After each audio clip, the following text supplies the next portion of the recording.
أعوذ بالله من الشيطان الرجيم. بسم الله الرحمن الرحيم. الحمد لله الذي نحمده ونستعينه ونستغفره ونؤمن به ونتوكل عليه ونعوذ بالله من شرور أنفسنا ومن سيئات أعمالنا. من يهد الله فلا مضل له ومن يضلله فلا هادي له ونشهد أن لا إله إلا الله ونشهد أن محمدا عبده ورسوله. أعوذ بالله من الشيطان الرجيم. بسم الله الرحمن الرحيم. ولقد علمتم الذين اعتدوا منكم في السبت فقلنا لهم كونوا قردة خاسئين فجعلناها نكالا لما بين يديها وما خلفها وموعظة للمتقين. صدق اللہ العظیم. اور بے شک ضرور تمہیں معلوم ہے تم میں سے وہ جنہوں نے ہفتے میں سرکشی کی تو ہم نے ان سے فرمایا ہو جاؤ بندر دھتکارے ہوئے. تو ہم نے اس بستی کا یہ واقعہ اس کے آگے اور پچھلے والوں کے لیے عبرت کر دیا اور پرہیزگاروں کے لیے نصیحت ہے.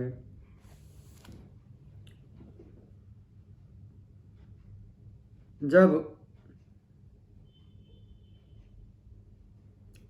قوم بنی اسرائیل نے اللہ رب العزت کے فرمان کو پس پشت ڈال دیا، اللہ تعالیٰ نے قوم بنی اسرائیل پر جو نعمتیں بخشی، جو نعمتیں اتاریں، تو ان نعمتوں کو حاصل کرنے کے باوجود اللہ تعالیٰ نے جب ان قوموں کے اوپر اپنی پابندیاں عائد کی تو وہ قوم سرکشی پر اتری اور نافرمان بن گئی. اسی طریقے سے جب اللہ رب العزت نے ان کو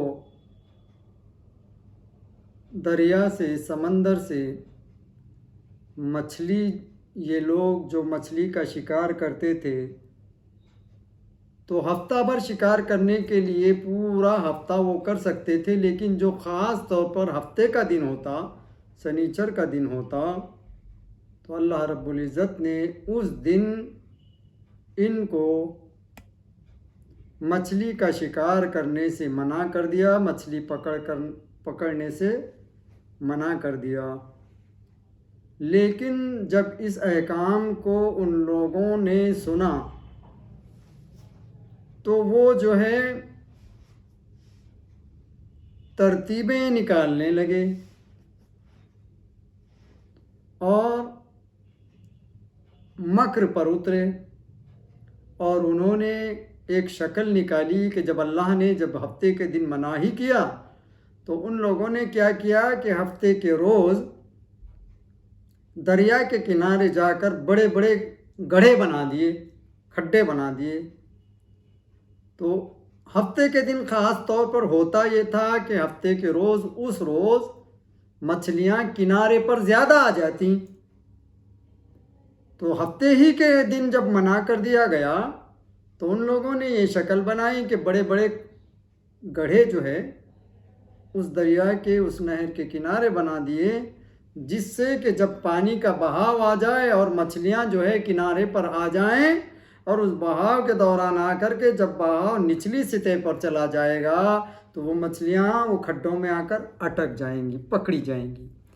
یعنی ان کو جا کر کے وہاں پر پکڑنے کے لیے جب منع کیا گیا تو انہوں نے شکل کون سی اختیار کی؟ کھڈے بنا دیے، وہاں پر جو ہے ہفتے کے دن وہ جمع ہو جائیں گے، پکڑے جائیں گے، پھر جو ہے سو اتوار کے دن جا کر کے وہ جو ہے مچھلیوں کو پکڑ لیں گے.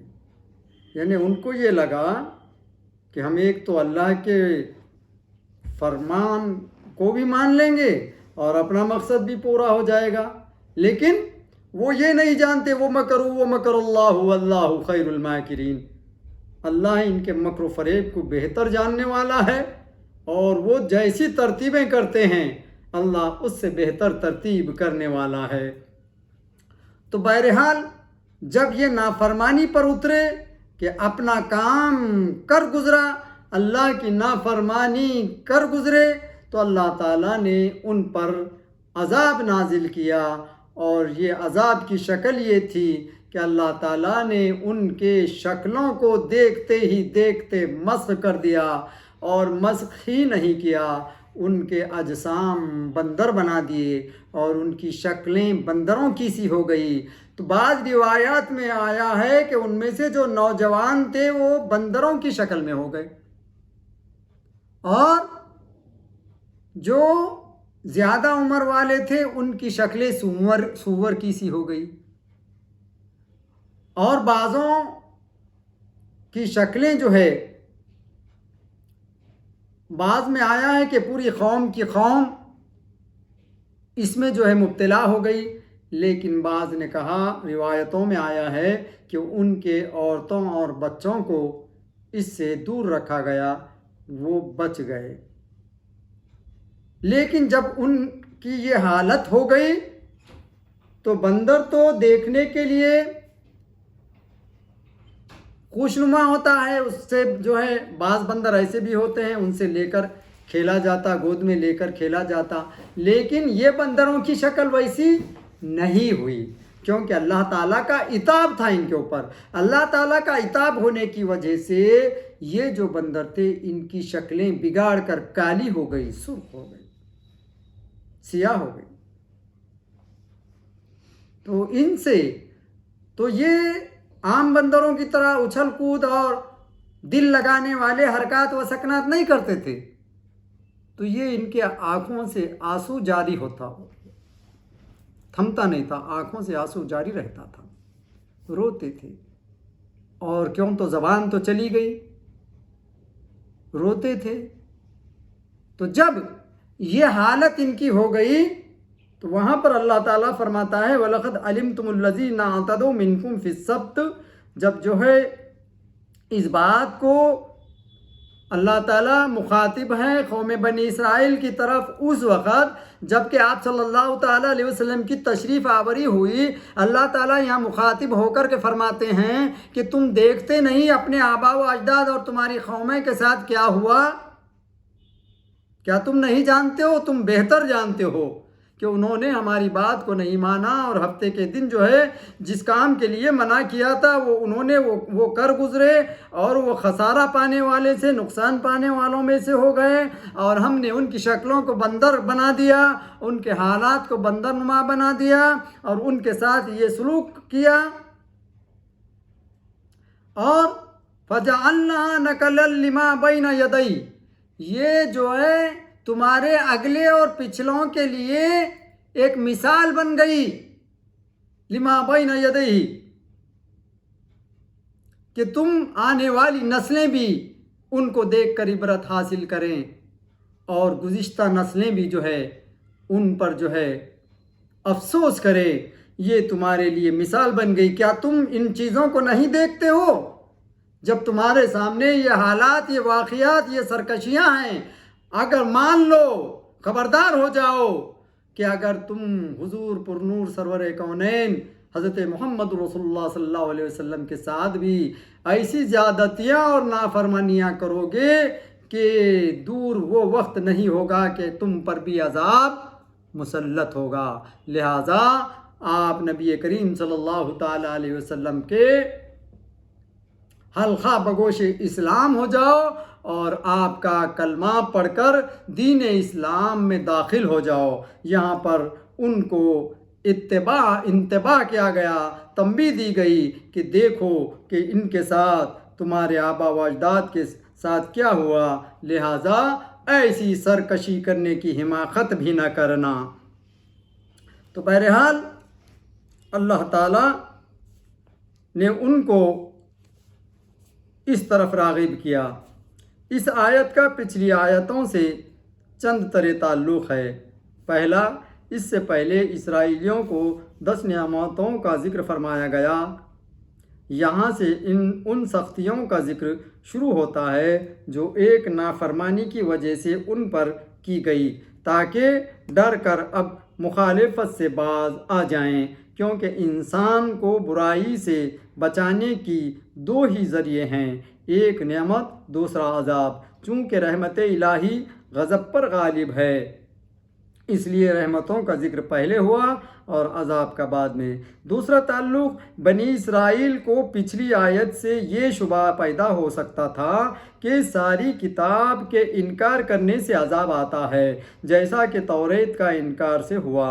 اگر اس کی ایک حکم کی بھی مخالفت کریں تو کوئی مضائقہ نہیں، اور نبی آخر الزماں کی اطاعت نہ کرنا بھی توریت کے ایک ہی حکم کا مخالفت ہے، اس میں کوئی حرج نہیں۔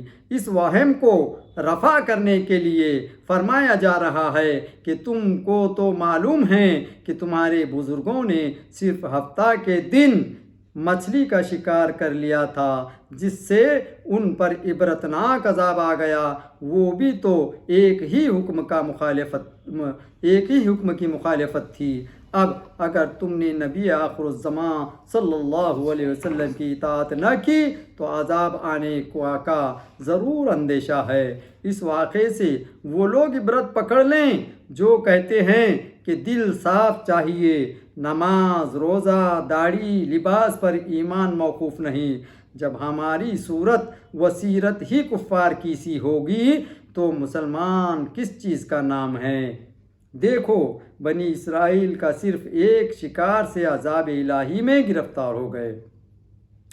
تفسیر: وَلَقَدْ عَلِمْتُمْ پچھلی آیتوں کے واقعات زیادہ مشہور و معروف نہ تھے، بعض کو کچھ یاد تھے، اس لیے وہاں از فرمایا گیا، لیکن یہ واقعہ یہود کے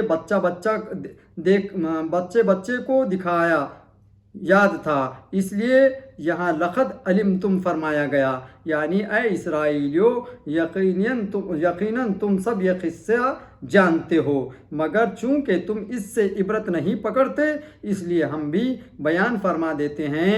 نیز اس بیان کرنے میں ہمارے اس نبی صلی اللہ علیہ وسلم کے غیب جاننے کا ثبوت ہے کہ انہوں نے نہ تو تاریخ پڑھی اور نہ تاریخ جاننے والوں کی صحبت اٹھائی، اور پھر بے کم وقاصت سچا قصہ بیان فرما رہے ہیں، جس سے معلوم ہوتا ہے کہ وہ غیب دانا نبی ہیں۔ الذین تدعو ابتدا یا تو اس سے پہلے لفظ حال یا لفظ عذاب وغیرہ چھپا ہوا ہے، یا خود الذین ہی علمتم کا مفعول ہے، یعنی حد سے بڑھنے والوں کے قصے اور عذاب کو جانتے ہوئے، یا خود ان لوگوں کو پہچانتے ہوئے کہ یہ لوگ داؤد علیہ السلام کے زمانے میں شہر ایلا میں رہتے تھے، مدینہ منورہ اور شام کے درمیان دریا کے کنارے واقع تھا، اور پورا قصہ انشاءاللہ خلاصے تفسیر میں بیان ہوگا۔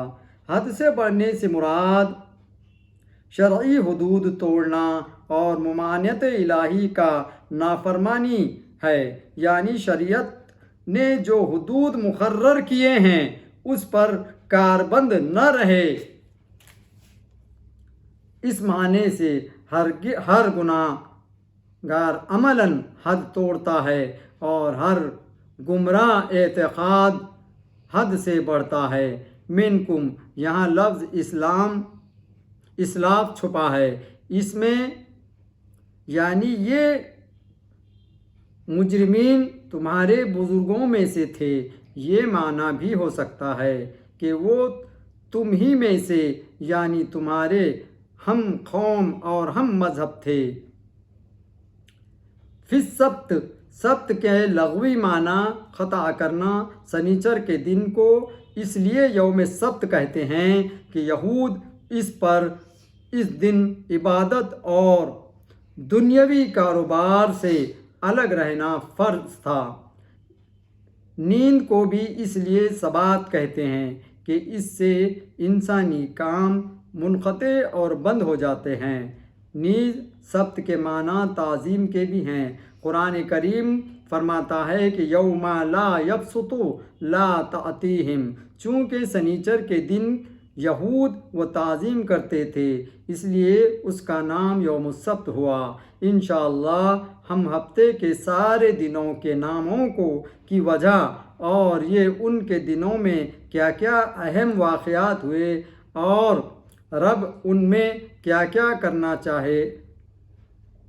چاہیے فی ستت ایام کی تفسیر میں بیان کریں گے۔ اس جگہ لفظ یوم پوشیدہ ہے، یعنی جو کہ زیادتی کرتے تھے ہفتے کے بارے میں۔ فَقُلْنَا لَهُمْ، یہاں قول سے مراد وہی بھیجنا، بلا واسطہ کلام کرنا ہے، بلکہ فقط توجہ ارادہ مراد ہے، یعنی ہم نے ان کی طرف ارادہ غضب متوجہ کر دیا اور چاہ لیا کہ وہ بندر بن جائیں۔ کونو خرادتا، کہ کونو کون سے بنا ہے جس کے معنی ہے ہو جانا اور بن جانا، یعنی تم بندر ہو جاؤ۔ یہ امر بھی شرعی امر نہیں بلکہ توقینی ہے، پیدا کرنا، یعنی ہم نے ان کا بندر ہو جانا چاہ لیا جس سے وہ فوراً ہی بندر بن گئے۔ اس چاہنے کو اس طرح بیان کیا گیا ہے کہ ہم نے کہہ دیا تم بندر بن جاؤ۔ کن فیکون کا بھی مطلب یہی ہے۔ خردتا جمع خرد کی ہے جس سے دکا جمع دے کی مرغ، ظاہر تو یہی ہے کہ ان کے بوڑھے جوان بچے مرد عورتیں سب چھوٹے بڑے بندر ہی بنائے گئے، لیکن روح البیان نے اس جگہ فرمایا ہے کہ ان کے جوان تو بندر بن گئے لیکن بوڑھے سور خاسئین تھے۔ یہ خساؤں سے بنا ہے جس کے معنی ہے ذلت اور دھتکارنا۔ چونکہ بندر خوبصورت جانور ہے، بعض لوگ اس سے پالتے بھی ہیں، لہذا خاسئین فرما کر یہ بتایا کہ وہ خوبصورت بندر نہ بنے تھے کہ لوگ انہیں پالتے محبت کرتے، بلکہ ان کے جسم ایسے ان کے جسم سے ایسی بدبو آتی تھی کہ کوئی ان کے قریب بھی نہ آتا تھا، اور وہ بندروں کی سی پیاری حرکتیں نہ کرتے تھے بلکہ صرف سر ہلاتے اور آنسو بہاتے تھے، اور جو ان کو دیکھتا تھا وہ لان تان کرتا تھا، لہذا وہ دھتکارے ہوئے نکالے ہوئے ذلیل بندر ہوئے۔ فجعلناہا، جعل کے معنی کرنا بھی ہے اور بنانا بھی، اور رہا کر مرجو، یا تو وہ امت ہے یا اس کا عذاب یا یہ پورا واقعہ، یعنی ہم نے اس قصے یا اس سزا یا اس امت کو عبرت بنا دیا۔ نقلا، یہ لفظ نقل سے بنا ہے جس کے معنی ہے روکنا اور منع کرنا، اس لیے خصم سے باز رہنے کو نقل کہتے ہیں اور بیڑی اور سخت لگام کو نقل کہتے ہیں۔ اس لیے نکیل کسنا سے مراد روکنا اور ایک جو ہے ان کو وہاں پر بند کر دینا یا روکنا مراد ہے۔ قید کرنا بھی ہے۔ ان الدین انکالم وجعلنا وجحیما، اور فرماتے ہیں واشد تنکیلا، یعنی ہماری یہ سزا محض بدلہ لینے کے لیے نہ تھی بلکہ عبرت کے لیے۔ لما بین یدی، اس سے لفظ معنی ہے دو ہاتھوں کے درمیان، اور مراد ہے سامنے، کیونکہ سامنے والی چیزیں ہاتھ کے درمیان ہوتی ہیں، اور ہاتھ سے مراد یا تو وہ امت ہے یا شہر ایلا، اور سامنے سے مراد ایلا کے سامنے والے شہر جن کو اس واقعے کی خبر لگی اور آ کر دیکھ کر گئے، یا ان سے پہلی امتیں، کیونکہ ان کے یہ خبر دی گئی تھی کہ آئندہ زمانے میں ایسا واقعہ ہونے والا ہے۔ وما خلفہم، اس میں بھی وہی احتمال ہے یا تو اس سے دور کے شہر مراد ہیں جنہوں نے یہ واقعہ دیکھا تو انہیں سن لیا اور آنے والے امتیں، کیونکہ یہ واقعہ قرآن پاک میں مذکور ہے جس سے سب کو عبرت حاصل ہوئی ہو۔ ہم نے یہ واقعہ اگلے اور پچھلوں کے لیے عبرت بنا دیا۔ وہ موعظۃ للمتقین، موعظہ واعظ سے بنا ہے جس کے معنی ہے نصیحت لینا، یاد کرنا، یعنی اس واقعے سے پرہیزگاروں نے نصیحت پکڑی اور یا قیامت تک اس سے واعظ و نصیحت کریں گے۔ خیال رہے کہ عبرت دل کا فعل ہے اور مواعظ زبان، چونکہ عام لوگوں میں واعظ کہنے کی طاقت نہیں ہوتی، ہاں واعظ سن کر ڈر جاتے ہیں، اس لیے ان کے لیے عبرت فرمایا گیا۔ اور پرہیزگاروں کے لیے مواعظ یعنی قیامت تک علماء مواعظین اس کا وعظ کیا کریں گے اور سامعین سن کر ڈر اور رویا کریں گے۔ خلاصہ تفسیر، حق تعالیٰ اپنے انعام یاد دلا کر کچھ بنی اسرائیلیوں کی نافرمانیاں بیان فرما رہا ہے۔ فرماتا ہے کہ اے اسرائیلیوں، تمہیں ان ایلا والوں کا قصہ تو یاد ہے جو تمہارے ہی بزرگ تھے، انہوں نے ہفتے کے دن میں ایک بے اعتدالی کر لی تھی، یعنی مچھلی کا شکار کر لیا تھا، تو ہم نے ان سب کو بندر بنایا۔ ان کا یہ واقعہ سارے اگلے پچھلوں کے لیے عبرت اور نصیحت ہے،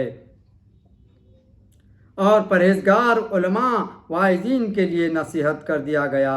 تم اس کو سوچ کر عبرت کیوں نہیں پکڑتے اور نبی آخر الزماں صلی اللہ علیہ وسلم پر ایمان کیوں نہیں لاتے؟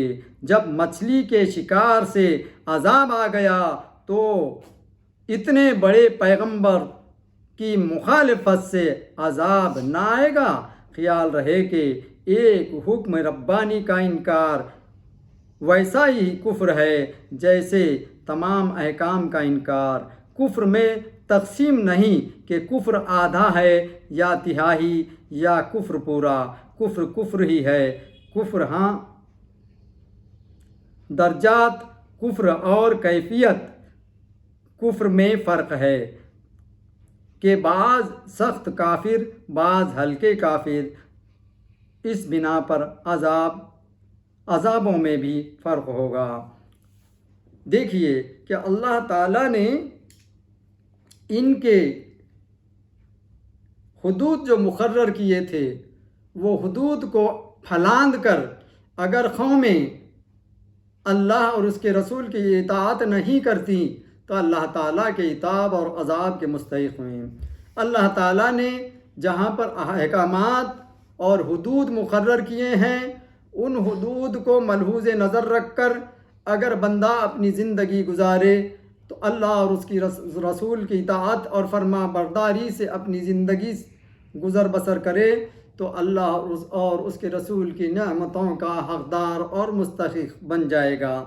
دیکھیں کہ کچھ چیزیں ایسی ہیں کہ جو انسان بسا اوقات کرنے کی صلاحیت اور استطاعت رکھتا ہے، لیکن کچھ اس کے احکامات اور حدود ہیں۔ مثال کے طور پر کیا گندگی کو رکھ کر ہم اللہ اور اس کے رسول کا ذکر کر سکتے ہیں؟ نہیں کر سکتے، کیونکہ پاکیزگی ہی جو ہے، پاکیزگی ہی کے اندر اللہ اور اس کے رسول کی اطاعت اور فرما برداری اور اس کے ذکر و اذکار ہوتے ہیں۔ لیکن کچھ ایسے حالات ہیں کہ وہ چیزیں ہمارے اندر ہونے کے باوجود ہم اللہ کا ذکر اور اطاعت کر سکتے ہیں کیونکہ وہ حدود میں ہیں۔ دیکھیں کیا ہمارے اس جسم کے اندر ظاہری طور پہ تو کچھ نہیں، لیکن اندرونی طور پر ابھی بھی ناپاکی موجود ہے۔ کیا ہماری آنتوں کے اندر ابھی بھی ناپاکی نہیں ہے، فضلہ نہیں ہے، پیشاب نہیں ہے؟ یہ سب چیزیں ہیں، لیکن یہ بند ہے، یہ خفل ہیں، یہ حدود میں ہیں، حدود میں ہیں، اس لیے جو ہے ہمارا جسم پوری طریقے سے حدود کے اندر رہنے کے بعد پاک ہو گیا۔ اگر سمجھو کہ اگر ہمارے جسم سے خون کا اخراج ہو جاتا ہے تو ہم ناپاک ہو جاتے، جب تک کہ اس خون کو پاک نہیں کر لیتے، وضو نہ کر لیتے، طہارت نہ کر لیتے، تو ہم جو ہے ناپاک ہی رہیں گے، خون اگر زیادہ بہہ جاتا ہے۔ اس طریقے سے پیشاب یا فضلہ کیا ہمارے جسم میں نہیں ہے؟ جس طریقے سے خون ہمارے جسم میں ہے، خون ہمارے جسم میں ہے لیکن ہم ناپاک ہے کیا؟ نہیں، ہم پاک ہی ہیں، لیکن وہ حد سے نکل گیا، اخراج ہو گیا تو ہم ناپاک ہو گئے۔ اس طریقے سے فضلہ بھی ہمارے جسم میں ہے، پیشاب بھی ہمارے جسم میں ہے، لیکن ہم ناپاک ہیں کیا؟ پاک ہیں، لیکن وہ حد سے نکل گیا، اس کا اخراج ہو گیا تو ہم ناپاک ہو گئے۔ اس طریقے سے یہ حدود ہیں، ان حدود سے اگر وہ چیزیں تجاوز ہو جاتی ہیں تو وہ جسم، وہ چیزیں ناپاک ہو جاتی ہیں، اور وہ اگر حدود میں رہیں تو وہ پاک رہتی ہیں۔ تو اس طریقے سے اللہ اور اس کے رسول کے اطاعت کی بھی حدودیں ہیں، اور اگر ہم حدودوں کے اندر رہ کر کے اس کی اطاعت اور فرما برداری کریں تو ہماری ہر چیزیں اللہ اور اس کے رسول کے نزدیک قبول اور برتر ہوں گی، اور اس کا ہم کو بدلہ اور اجر اللہ رب العزت کے نزدیک بہت زیادہ ہوگا اور قابل قبول ہوگا۔ اللہ تعالی ہم سبوں کو اس کو سمجھنے کی اور اس پر عمل کرنے کی توفیق رفیق عطا فرمائے۔ وآخر الدعوانا ان الحمد للہ رب العالمین۔